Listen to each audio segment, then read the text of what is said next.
Hello guys, welcome to cooking with Dapti. आज मेरे kitchen में नए अंदाज में फिंगर चिप्स बनने जा रहे हैं जिनको बच्चे बड़े शौक से खाते हैं। तो चले आए आज की रेसिपी स्टार्ट करते हैं।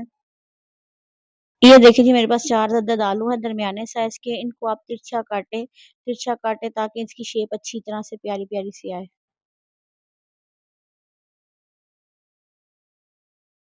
ये देखिए जी, इनको इस शेप में आपने कट करना है। आलू को अंदर से नरम करने के लिए इसको बॉईल करूंगी पानी में 1 चाय का चम्मच डाल के। फ्लेम को हाई रखें और आलू को 50% तक कुक करें। अब मैं दूंगी आपको आज की टिप। अगर आपके आलू ओवर कुक हो जाएं तो उनको स्ट्रेनर में डाल के ठंडा पानी डाल दें, उससे उनकी एक्स्ट्रा हीट निकल जाएगी। अब करेंगे आलूओं की कोटिंग इसमें एक्स्ट्रा क्रिस्प लाने के लिए। 1 कप मैदा, हाफ कप बेसन। मेरे पास लहसुन का पाउडर नहीं था, मैंने 3 से 4 जवे लेके लहसुन के पेस्ट बना ली। 1 अदद सुरख मिर्च भी थी, उसकी भी पेस्ट बना ली। और हाफ टी स्पून नमक, हाफ टी स्पून सुरख मिर्च, थोड़ी सी हल्दी, थोड़ा सा जीरा, थोड़ी सी अजवाइन, थोड़ा सा चाट मसाला डालकर इसको अच्छी तरह से मिक्स कर लें ताकि इसमें कोई भी गुठली ना रहे। इसमें से मैं ड्राई मिक्सचर निकाल लूंगी क्योंकि मुझे एक्स्ट्रा क्रिस्प चाहिए।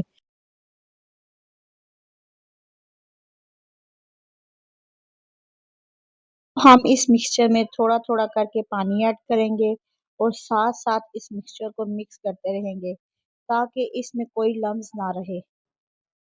ये देखिए जी, हमारा मिक्सचर रेडी हो गया है।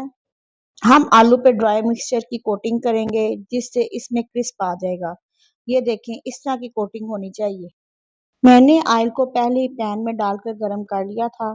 साथ ही आलूओं पे लिक्विड मिक्सचर की कोटिंग करेंगे और एक एक करके पैन में डालेंगे।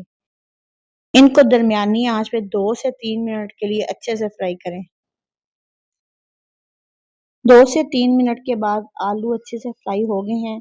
अब मैं इनको डिश आउट करके आपको दिखाती हूँ। ये देखें जी, नए अंदाज से जो फिंगर चिप्स बनाए हैं वो अंदर से मक्खन की तरह बिल्कुल नरम और बाहर से बहुत क्रिस्पी हैं।